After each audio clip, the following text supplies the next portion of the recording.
Bismillahirrahmanirrahim. Assalamualaikum warahmatullahi wabarakatuh.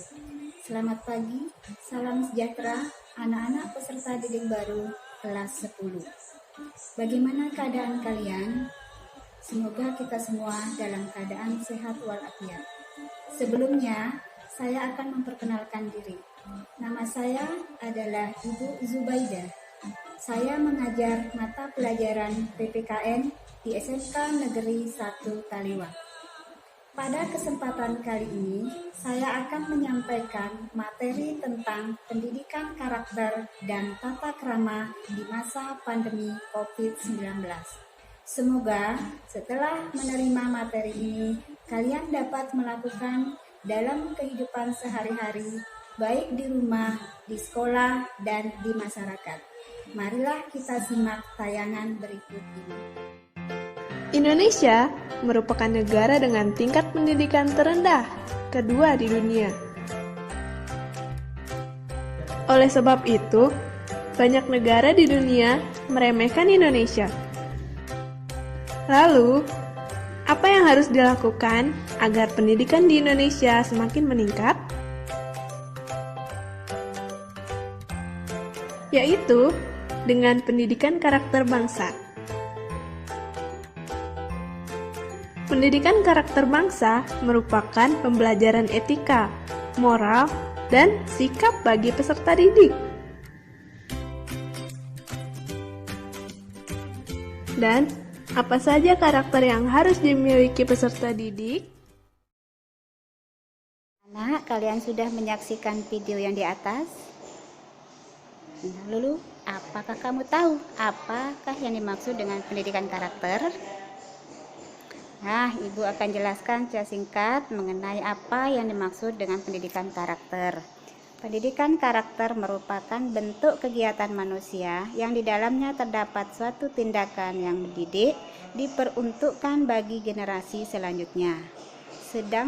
Sedangkan tujuannya untuk menyempurnakan diri individu secara terus-menerus dan melatih kemampuan diri demi menuju ke arah hidup yang lebih baik. Nah, anak-anak masih ingat tidak dengan nilai utama dalam pendidikan karakter? Ada berapa? Mungkin kalian tahu.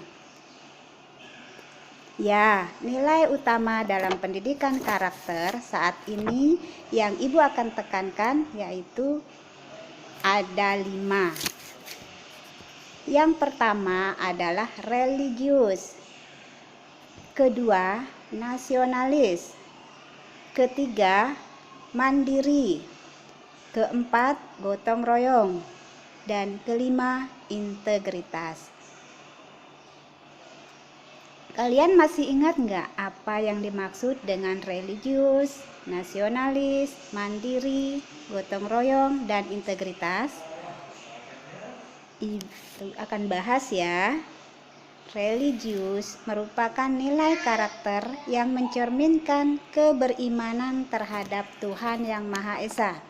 Sedangkan nasionalis, nilai karakter yang terdapat di dalamnya merupakan cara berpikir, bersikap, dan berbuat dengan menunjukkan kesetiaan, kepedulian, dan penghargaan yang tinggi terhadap bangsa. Mandiri, nilai karakter yang ada di dalamnya merupakan sikap dan perilaku yang tidak tergantung terhadap orang lain. Nah, anak-anak, nilai gotong royong contohnya adalah pada saat kalian melakukan piket di sekolah. Sedangkan nilai integritas akan ada penilaian harian yang akan diberikan oleh Bapak Ibu Guru. Pada saat itu, kalian melaksanakan penilaian harian dengan jujur, dalam arti kalian tidak usah tengok kiri kanan. Jadi apa yang sudah kalian pelajari, apa yang sudah kalian dapat, berusahalah untuk mengerti dan menjawab setiap materi ulangan dengan benar. Mulai dari definisi tata krama. Definisi tata krama secara harfiah, tata krama berasal dari tata-tata dan krama. Tata adalah adat, aturan, norma, dan peraturan. Sedangkan karma, sopan santun, kelakuan, tindakan, dan perbuatan. Jadi, yang dimaksud dengan tata krama adalah aturan-aturan yang berlaku baik tertulis maupun tidak tertulis dalam pergaulan manusia. Tujuannya adalah untuk saling menghargai, saling menghormati, dan melayani, sehingga pergaulan menjadi menyenangkan. Nah, anak-anak, apabila kita memperlakukan orang lain sebagaimana kamu ingin diperlakukan, kalau kamu menghormati orang lain, kamu pun akan dihormati. Mari kita melakukannya di dalam kehidupan kita sehari-hari, baik dalam keluarga, bersama teman, maupun di sekolah. Nanti pada saat kalian masuk sekolah. Yang kedua, prinsip tata krama. Prinsip tata krama ada 3. Yang pertama, respek dan toleransi. Kedua, empati. Ketiga, kejujuran. Respek dan toleransi berarti kita menghargai orang lain, peduli dan memahami orang lain apa adanya. Sedangkan empati berarti meletakkan dirimu di pihak orang lain sebelum bertindak atau berbicara. Harus berpikir dahulu. Sedangkan kejujuran melakukan dan mengucapkan kebenaran sekalipun itu menyakitkan. Nah, yang ketiga adalah manfaat tata krama. Di sini Ibu membagi menjadi 4, yaitu membuat seseorang dihormati, disegani, dan disenangi. Yang kedua, menjadikan hubungan baik dengan orang lain. Yang ketiga, memberi keyakinan pada diri sendiri dalam setiap situasi.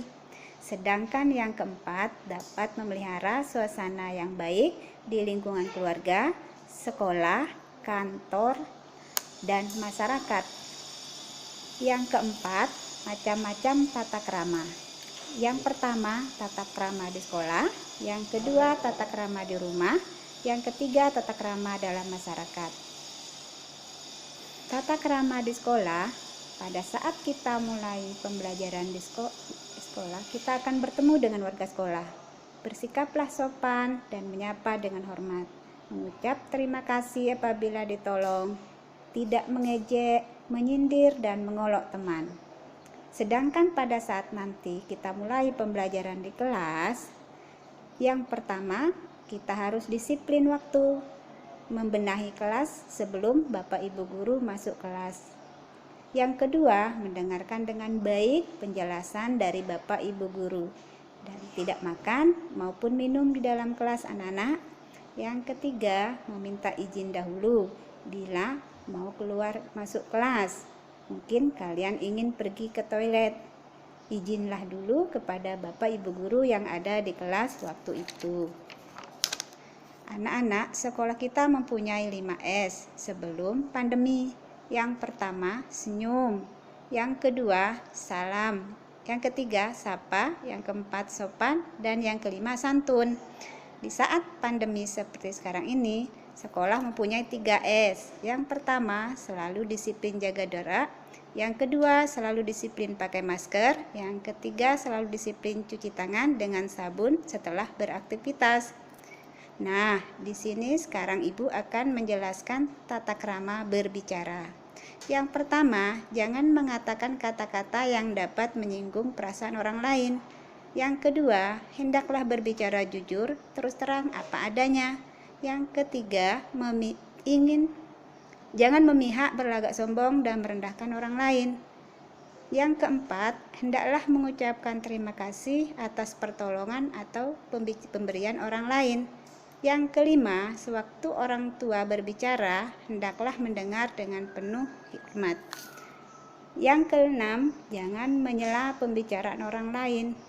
Ingat ya nak, ada tata krama pada saat kalian berbicara dengan orang lain. Yang keempat, di sini Ibu akan menyampaikan tata krama berbusana. Yang pertama, menggunakan seragam sekolah. Yang kedua, menggunakan sepatu dan kaos kaki. Yang ketiga, menjaga kebersihan dan kerapian baju. Yang keempat, memakai masker dan menjaga protokol kesehatan. Nah, anak-anak, selanjutnya ada tata krama makan dan minum loh. Yang pertama, tidak berbicara saat mulut terisi makanan. Yang kedua, saat mengunyah mulut harus tertutup. Yang ketiga, saat makan sendok dan garpu jangan sampai bersuara gaduh. Yang keempat, membawa bekal makanan 4 sehat 5 sempurna dari rumah di saat pandemi seperti ini.